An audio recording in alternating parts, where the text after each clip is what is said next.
Cockroaches are a type of insect belonging to the order Blattodea. They are one of the most adaptable and widespread insect species on the planet and have been around for millions of years.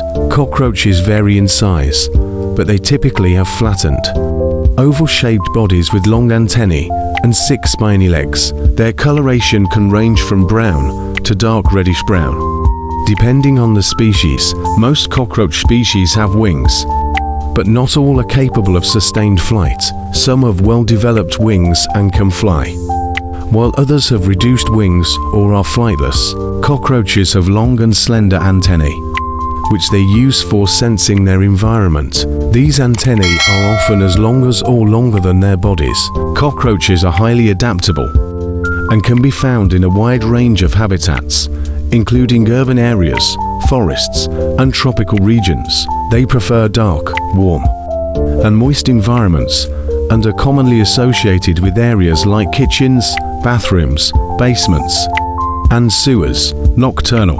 Cockroaches are primarily nocturnal, which means they are most active at night. Omnivorous.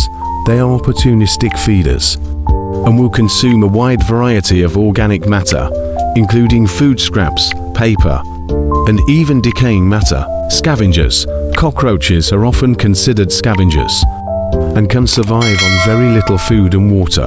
The lifespan of a cockroach varies by species, but generally ranges from several months to a few years. Cockroaches reproduce by laying eggs in protective cases, called oothecae. The number of eggs and the frequency of reproduction also depend on the species. Some species can produce many offspring from a single ootheca. Cockroaches can be vectors for disease, as they can pick up pathogens on their legs and bodies and transfer them to surfaces or food, potentially causing health issues for humans. Cockroaches are known for their remarkable survival abilities. They can endure extreme conditions, such as high radiation levels, and are highly resistant to certain pesticides. In urban environments, some species of cockroaches are considered pests due to their association with unsanitary conditions and potential health risks.